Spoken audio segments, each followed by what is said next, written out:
Los últimos días hemos analizado las conclusiones del último plenario del Partido Comunista en China.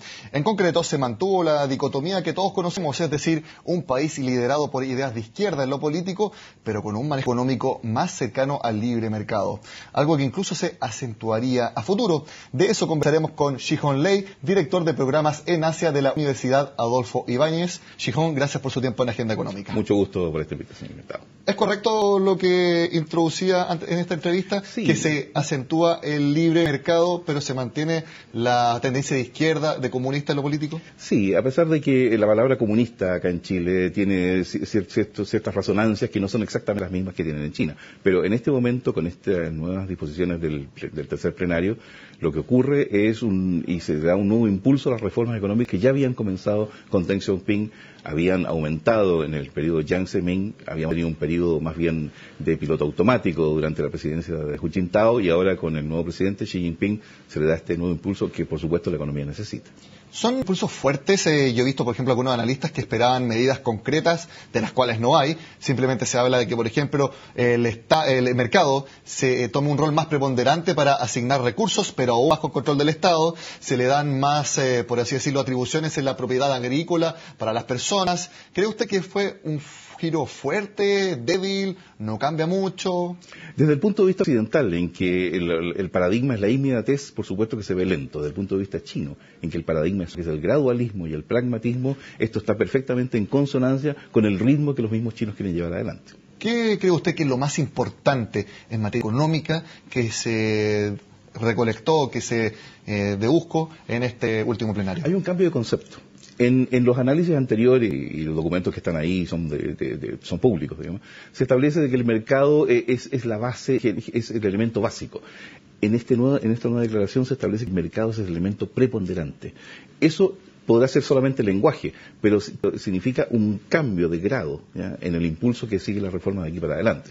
Cuando el mercado preponderante significa que las nuevas disposiciones se supeditarán a lo que el mercado esté diciendo en cada una de las industrias y en cada uno de los elementos que son básicos para el desarrollo de China. Fuera de pantalla nosotros conversábamos de que en China hay que tener las cosas totalmente distintas como la entendemos acá en Occidente, si hacemos esa distinción. Allá es todo lento, gradual, muy pensado. ¿Cuál sería el próximo paso entonces? Dar que la gente entienda, se apropie, se empape de estos nuevos conceptos y luego vienen las medidas para aplicar esta idea. A ver, lo que es lento y gradual es la fase de planificación, de pensamiento, de filosofía incluso, ¿ya? Pero cuando entramos en la fase de ejecución, la ejecución es muy rápida. A mí no me cabe duda de que en los años anteriores muchas de estas reformas ya han sido suficientemente pensadas y analizadas. Por lo tanto, algunas de ellas las veremos implementarse rápidamente. Por ejemplo, ya desde agosto de este año se dio el vamos oficial a la nueva zona piloto de la zona franca libre piloto de Shanghái, ¿ya? ¿Qué significa esto? Significa que en el área de Shanghái, una de las más importantes de China desde el punto de vista económico y financiero, se va a generar una zona en la cual vamos a tener una especie de nuevo Hong Kong, por decirlo así, en muy pocas palabras y en honor al tiempo.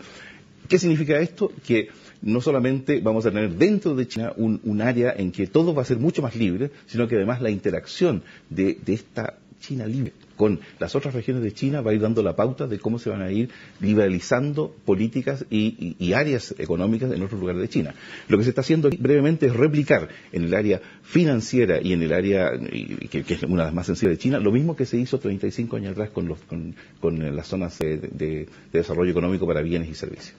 Y si esa prueba en Shanghái da resultado, entonces se replicaría para otras dos zonas, luego se planificaría aún más.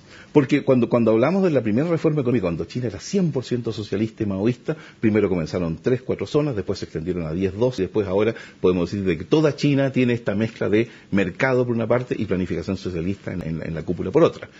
Si esta zona piloto de Shanghái empieza a tener éxito, ¿ya?, y no genera sinergias negativas, entonces habrá 3-4 más en otros lugares de China y luego tendremos una nueva China de aquí a, 15 o 20 más. ¿Cómo se entiende esta aparente dicotomía de que sea un gobierno netamente de izquierda en lo político, pero cada vez abriéndose más a las ideas del neoliberalismo, del libre mercado, del capitalismo en lo económico? Porque, por ejemplo, en otros países como Cuba, como por ejemplo Corea del del Norte no sucede lo mismo, pero acá sí, como que las dos cosas conjugan aparentemente bastante bien. ¿Cómo se entiende eso y que no se fraccione en algún momento? Nosotros en general sabemos poco de China, nos llegan muchas noticias, pero conocimiento real tenemos poco.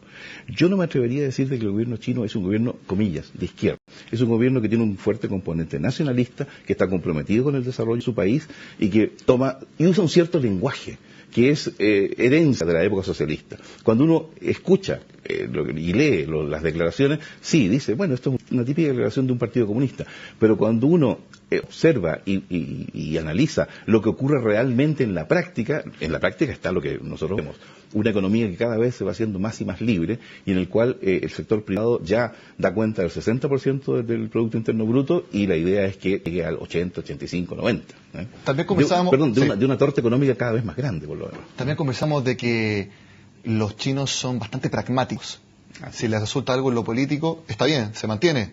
Pero si hay buenas ideas en lo económico, aunque no comulgue, como se ha entendido, por ejemplo, el comunismo durante toda la historia, no importa. Si hay algo bueno, acoplémoslo, pero acoplemos nuestra realidad e incorporémoslo, no hay problema. Ha sido una constante histórica de la cultura china, en siglos y siglos de cultura china, el ir adoptando todo lo que sirva, todo lo que ellos encuentren en otras partes ajenas a su cultura, pero sinizándolo, es decir, adaptándolo a las características propias de cómo a los chinos les gusta hacer las cosas. A mí no me cabe duda de que conceptos que son muy queridos para nosotros, como la libertad personal, la democracia, etcétera, van a ir siendo adaptados para tener estos mismos elementos, pero integrados al modo chino de hacer las cosas. ¿Cree usted que, por ejemplo, todo lo que está haciendo China ahora va también en la línea de recuperar ese 10% de crecimiento que veíamos hace 2 o 3 años, o lo que ellos buscan es básicamente un crecimiento integral? Porque recordemos que China tiene la gran misión de todavía movilizar 250 millones de personas del campo a la ciudad. Incluso se habla de crear 250 nuevas ciudades para 1 millón de personas cada una. Así es. Ahora, yo diría que esos crecimientos de 2 dígitos no los vamos a volver a ver en Chile. Y es sano que no los vamos a ver, porque no eran sostenibles en el mediano y largo plazo. Lo que vamos a ver ahora es un crecimiento más armonioso, más equilibrado, pero también mucho más poderoso, porque estos crecimientos de año en año van cada vez ampliando la base sobre la cual se va calculando. Desde ese punto de vista, yo creo que es más sano que China crezca al 7% de un PGB que hoy es 50 veces el que era antes.